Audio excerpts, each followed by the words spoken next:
فرمایا۔ پہلا مسئلہ پیش ہو گیا کہ اسامہ بن زید کی قیادت میں جو لشکر بھیجا ہوا ہے اس کو واپس بلاؤ۔ کیوں؟ کہ دشمنان اسلام مدینہ پر حملہ کے لیے پار توڑ رہے ہیں۔ کیوں؟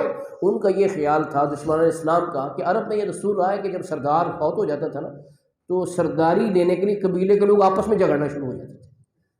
تو ان کا یہ خیال تھا کہ حضور صلی اللہ علیہ وسلم کی عظیم شخصیت پردہ فرما گئی ہے تو اب یہ مسلمان آپس میں لڑ مڑیں گے، تو لہٰذا یہ وقت اچھا ہے، لوہا گرم ہے، مدینے پہ حملہ کرو اور ان کی قوت کو جو رہی صحیح ہے وہ بھی ختم کر دو، بچی کھچی طاقت بھی ساری تہس نہس کر کے ان کا اقتدار ختم کر دو عرب سے۔ اس خیال سے جو مخالف تھے، دشمنان اسلام تھے، وہ مرکز اسلام کیپٹل جو دارالحکومت تھا مدینہ منورہ اس پر حملے کے لیے پر توڑ رہے، تو حضرت عمر تک نے عرض کی، دیگر اکابر صحابہ، ان کا جناب روم سے لڑنے کے لیے حضور نے لشکر بھیجا تھا، وہ مقام جرف میں ٹھہرا ہوا تھا، ان کو خبر ملی کہ رسول اللہ صلی اللہ علیہ وسلم پردہ فرما گئے، وہ آخری دیدار کرنے کے لیے واپس آ گئے، سارے پورا لشکر آ گیا، لہٰذا اب اسے دوبارہ روانہ نہ کریں، حالات کا تقاضا یہ ہے کہ ان کو مدینے کے دفاع کے لیے ہی روک لیں۔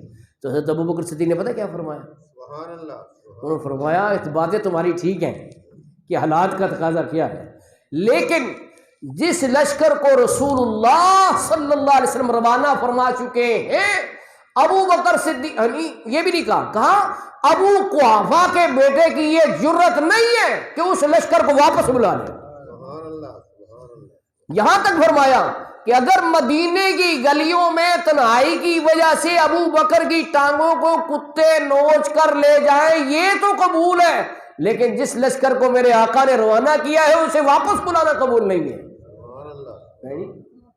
اچھا کہا چلے ٹھیک ہے جی، آپ کا آرڈر ہے، آپ کی محبت اپنی جگہ، لیکن اسامہ بن زید 18 سال ان کی عمر ہے، نا تجربہ کار ہے، تو ان کو آپ معزول کر کے کسی تجربہ کار جیسے خالد بن ولید ہیں، ابو عبیدہ بن الجراح ہیں، کسی تجربہ کار شخص کو سپہ سالار بنا دیں۔ آپ نے کہا پھر وہی بات کرتے ہو بھائی، جس کو رسول اللہ صلی اللہ علیہ وآلہ وسلم نے سپہ سالار بنایا ہے، ابو قحافہ کے بیٹے کی یہ جرت نہیں ہے کہ اس کو معزول کر دیں، اس کو تو سپہ سالار حضور نے بنایا اسامہ بن زید رضی اللہ تعالیٰ عنہ کو۔ تو صحابہ خاموش ہو گئے، لشکر گیا۔ اب یہ ہے اس کے مصطفیٰ کی برکت، یہ ہے اطاعت مصطفیٰ کی پاور کہ جہاں جہاں سے گزرا دشمنان اسلام نے دیکھا، ان کو کار ہو گئے کہ ہے اتنی بڑی فورس، اتنی بڑی فوج، اتنی بڑی آرمی، اتنا بڑا لشکر روم سے لڑنے کے لیے بھیج رہے ہیں، اگر یہ اتنی بڑی فوج سپر پاور سے لڑنے کے لیے بھیج سکتے ہیں تو ان کی ریزرو فوج مدینے میں بھی ہوگی، لہذا مدینے پہ حملے کی غلطی نہ کرنا۔ وہ اپنی اپنی جگہ سارے ہی ٹھنڈے ہو گئے۔ یہ ہے اطاعت مصطفیٰ کی برکت۔ حالانکہ مدینے میں کوئی ریزرو فوج نہیں تھی، ساری فوج تو ادھر بھیج دی، وہاں بھی فتح ہوئی تو جناب علی اسلام کے ڈنگے بج گئے جی۔ اسی لیے کسی کہنے والے نے کہا ہے کہ ہے زمانہ معترف صدیق تیری شان کا، صدق کا، ایمان کا، اسلام کا، ایمان کا،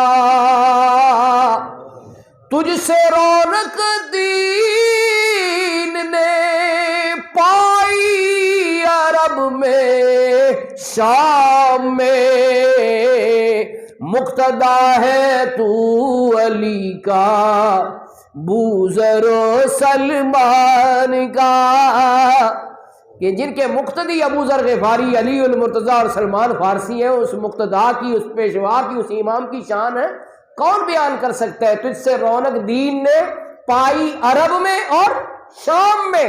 تو وہ جو میں نے سورۃ النور کی آیت نمبر 55 پڑھی تھی، وَلَيُبَدِّلَنَّهُم مِّن بَعْدِ خَوْفِهِمْ امنا، ان کے خوف کو اللہ امن میں تبدیل کر دے گا۔ تو خلافت صدیق اکبر سے وہ خوف امن میں بدلا کہ نہیں بدلا؟